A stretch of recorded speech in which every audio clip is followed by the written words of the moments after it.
at the park recording this intro for my YouTube. People are looking at me. I'm very familiar with this park. A lot of people that I know go past here all the time. And if I'm going to do this, I really need to learn to deal with being able to record when and where I need to. And so here we go.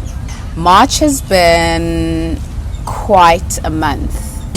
There's been a lot of reflection, a lot of rumination, and also really just coming to terms with where I am at the moment with myself and also with motherhood.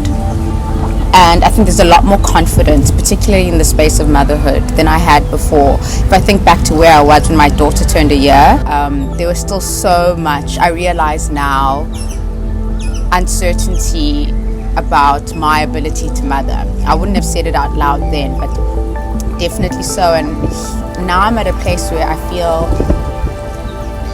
like even playful and more confident about incorporating who I am and my creativity into my motherhood. And I think that is going to be a big theme for this year. I joined a knitting club. That was the big thing for March. It was really interesting. I was very nervous about going. So a little while ago, I got myself some wool and knitting needles because I just kind of got the desire to start knitting. Last week, go to the library to do our usual kind of library day thing, taking books in, renewing others, getting new ones out, and I see a sign for a knitting club. So I'm going to check it out. I thought about it again this morning and it's like, is this like a weird random thing to do? So I'm running late for knitting club. It's Tuesday. It's going to be my second time going. I think that I've got the casting on thing. Last week I was dead in the water. It was really embarrassing. Everyone else got it almost immediately. Also, I guess a lot of them were prior knitters. What am I doing with my arms? I think I've got it now, so I'm excited to go back. I'm still like apprehensive about this new endeavor of mine, but like I'm just going to follow it. I'm just going to go with it. I've only got 15 minutes to get there and I'm walking there and it's not that close, so I need to skedaddle. It's time to move. Let's go.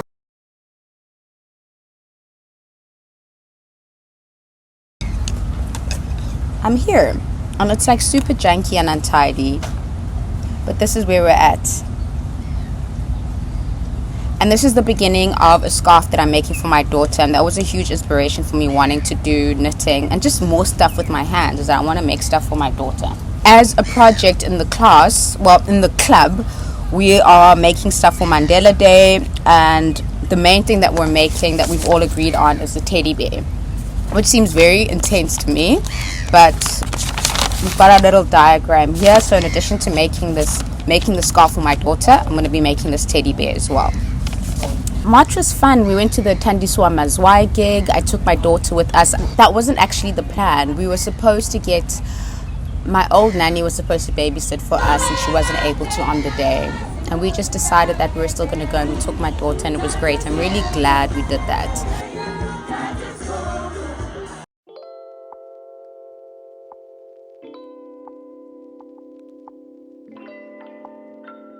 So realistically, we're getting to the library once every 2 weeks. I also feel like that's a perfect amount of time to like spend with the book. One of my biggest learning curves throughout this parenting journey has really been about patience. Reading with a small child can be so challenging, and I'm just really glad we pushed through. So it is Cape Town Carnival Day and we need to pop out and get a few more supplies before the madness sets in. Nothing too hectic, and also just take Yaya out for a little bit of a run around after her nap and her lunch. So into Sea Point we go. Come along.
No feet in the water, please. No feet in the water, please. Thank you.